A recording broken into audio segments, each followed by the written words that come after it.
അങ്ങനെ 2026 world cup Spain ജയിച്ചിരിക്കുകയാണ്. World cup ജയിച്ചു, ബട്ട് ആ സ്വർണ്ണ കപ്പ് അവർക്ക് അവരുടെ മാതൃരാജ്യത്തേക്ക് കൊണ്ടുവരാൻ പറ്റില്ല. അതുപോലെ ഈ വേൾഡ് കപ്പിൽ എത്രത്തോളം സ്വർണ്ണം ഉണ്ടെന്നും ഇതിനെ ചുറ്റിപ്പറ്റി ഒരുപാട് കോലാഹലങ്ങളൊക്കെ ഉണ്ട്. ഇതിന് വിശദമായിട്ട് എന്താണെന്ന് നമുക്കൊന്ന് പരിശോധിക്കാം. ജ്വല്ലറി ഡിസൈനർ 1930 ഉറുഗ്വേയിൽ വെച്ചിട്ടായിരുന്നു ഏറ്റവും ആദ്യത്തെ ലോകകപ്പ് നടന്നത്. അന്ന് ഉറുഗ്വേ ആയിരുന്നു ലോകകപ്പിലെ ജേതാക്കള്. ആ വേൾഡ് കപ്പ് ട്രോഫി നിർമ്മിച്ചത് ആബേൽ ഫ്ലോർ എന്നൊരു ഫ്രഞ്ച് കലാകാരനായിരുന്നു. ആ വേൾഡ് കപ്പ് ട്രോഫിയുടെ ഏറ്റവും വലിയ അട്രാക്ഷൻ എന്ന് പറയുന്നത് അതിന്റെ ഡിസൈൻ തന്നെയായിരുന്നു. വിജയദേവതയായിട്ടുള്ള നൈക്കിയുടെ ചിത്രമായിരുന്നു അതിലുണ്ടായിരുന്നത്. പക്ഷേ ഈ വേൾഡ് കപ്പ് ട്രോഫി ഗോൾഡ് ആയിരുന്നില്ല, ഗോൾഡ് പ്ലേറ്റഡ് ആയിട്ടുള്ള ഒരു സിൽവർ കപ്പായിരുന്നു. അങ്ങനെ 1966 ഈ ട്രോഫി മോഷണം പോയി. പിന്നീട് പിക്കിൾ എന്നൊരു വളർത്തുനായായിരുന്നു ഇത് കണ്ടെത്തിയത്. ശേഷം 1970 വരെ സ്ഥിരമായിട്ട് 3 തവണ വേൾഡ് കപ്പ് ജേതാക്കളായിരുന്നു ബ്രസീൽ. 1930 മുതൽ 1970 വരെ യൂസ് ചെയ്തിരുന്ന ഈ ട്രോഫിയുടെ പേര് ജുവൽസ് റിമെറ്റ് എന്നായിരുന്നു. ഇന്നത്തെ നിയമപ്രകാരം 3 തവണ വേൾഡ് കപ്പ് അടുപ്പിച്ച് നേടുന്ന ഒരു രാജ്യത്തിന് ഈ ട്രോഫി നൽകണം എന്നുള്ള നിയമം ഉണ്ടായിരുന്നു. 1983 ബ്രസീലിന് കിട്ടിയിട്ടുള്ള ഈ ട്രോഫി മോഷണം പോയി. റിയോ ഡി ജനറോയിലെ ബ്രസീൽ ഫുട്ബോൾ ഫെഡറേഷനിൽ നിന്നാണ് ഈ കപ്പ് മോഷണം പോയത്. അങ്ങനെ ഈ സംഭവബഹുലമായിട്ടുള്ള ഒരുപാട് കാര്യങ്ങൾ നടന്ന സ്ഥിതിക്ക് വേൾഡ് കപ്പിന്റെ ഈ ട്രോഫി മാറ്റാൻ തന്നെ 1974 തീരുമാനിച്ചു. അങ്ങനെ 1974 വേൾഡ് കപ്പിനാണ് സിൽവിയോ ഗസാനിക എന്ന് പറഞ്ഞിട്ടുള്ള ഒരു കലാകാരൻ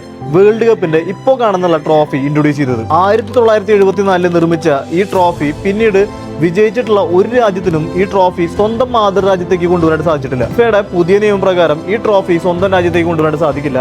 അതുപോലെ തന്നെ അതിന്റെ ഒരു റെപ്ലിക്ക നിർമ്മിച്ചാണ് ഇപ്പോൾ എല്ലാ രാജ്യത്തേക്കും അത് കൊണ്ടുപോകുന്നത്. 2026 വേൾഡ് കപ്പ് ജയിച്ചാൽ പോലും ആ വേൾഡ് കപ്പ് നടക്കുന്ന ഫൈനൽ ഡേയുടെ അന്ന് ആ വേൾഡ് കപ്പ് ആ ഗ്രൗണ്ടിൽ കൊണ്ടുവരികയും അതിനുശേഷം ആ വേൾഡ് കപ്പ് ട്രോഫി അതുപോലെ തന്നെ ഫിഫ ഫെഡറേഷൻ തിരിച്ചു കൊണ്ടുപോവുകയും ചെയ്യും. ശേഷം സ്വർണം പ്ലേറ്റ് ചെയ്തിട്ടുള്ള ഒരു റെപ്ലിക്ക നിർമ്മിച്ചാണ് രാജ്യങ്ങൾക്ക് വിട്ടുകൊടുക്കുന്നത്. അതായത് വേൾഡ് കപ്പ് ജയിച്ചാൽ പോലും ആ വേൾഡ് കപ്പിന്റെ ഒറിജിനൽ ട്രോഫി മാതൃരാജ്യത്തേക്ക് കൊണ്ടുവരാൻ സാധിക്കില്ല. ഈ വേൾഡ് കപ്പ് കഴിഞ്ഞാൽ ഈ ഒറിജിനൽ ട്രോഫി സ്വിറ്റ്സർലാൻഡിലുള്ള ഫിഫ മ്യൂസിയത്തിലാണ് സൂക്ഷിക്കുന്നത്. ജീവസുരക്ഷയോടുകൂടെ വേൾഡ് കപ്പ് ആവുന്ന സമയത്ത് ഇത് പല രാജ്യങ്ങളെയും കൊണ്ടുപോകാറുണ്ട്. ഇനി 2026 ഈ വേൾഡ് കപ്പിലോട്ട് വരാം. വേൾഡ് കപ്പിൽ ജയിച്ചു കഴിഞ്ഞാൽ നമുക്ക് വേൾഡ് കപ്പ് മാത്രമല്ല എല്ലാ കളിക്കാർക്കും വേൾഡ് കപ്പിൽ ജയിച്ചിട്ടുള്ള എല്ലാ കളിക്കാർക്കും ഓരോ ഗോൾഡൻ റിംഗ് വീതം ഫിഫ ഫെഡറേഷൻ ഈ പ്രാവശ്യം കൊടുക്കുന്നുണ്ട്. ഫിഫ വേൾഡ് കപ്പ് ജയിച്ചതിന് ശേഷം ട്രോഫി വാങ്ങുന്നതിന് കൂടെ തന്നെ ക്യാപ്റ്റനും കോച്ചിനും മാത്രമാണ് നിലവിൽ കൊടുക്കുക. അതിനുശേഷം കസ്റ്റം മെയ്ഡ് ചെയ്തിട്ടുള്ള റിങ്ങുകളും ഓരോ കളിക്കാരനും ലഭിക്കും. അതുപോലെ തന്നെ ഫാൻസിനും ഇത് വാങ്ങാനായിട്ട് പറ്റും. 1996 റിംഗാണ് കസ്റ്റം മെയ്ഡ് ചെയ്തിട്ട് ഫാൻസിന് വേണ്ടി ഫിഫ നിർമ്മിച്ചിട്ടുള്ളത്. ഇത് ഓൺലൈൻ വഴി വാങ്ങാനായിട്ട് നിങ്ങൾക്ക് പറ്റും. വേറൊരു കാര്യം കൂടെ പറഞ്ഞുതരാം. 1974 മുതൽ 2026 വരെ ഇപ്പൊ കാണുന്ന ഈ വേൾഡ് കപ്പ് ട്രോഫിയുടെ കനം എന്ന് പറയുന്നത് ഏകദേശം 6 കിലോയും 36.8 സെന്റിമീറ്റർ വലുപ്പമുണ്ട്.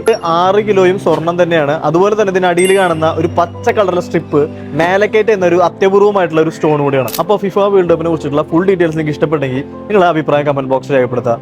ഇത് എന്റെ ഫസ്റ്റ് വീഡിയോ ആണ്. ഞാൻ ഇതുവരെ അങ്ങനെ യൂട്യൂബിൽ ലോങ് വീഡിയോസ് ഒന്നും ഇട്ടിട്ടില്ല. അപ്പോൾ നിങ്ങളുടെ അഭിപ്രായം പറഞ്ഞു വെച്ചിട്ട് പുതിയ വീഡിയോസ് ഞാൻ ചെയ്യുന്നതായിരിക്കും. Thank you so much.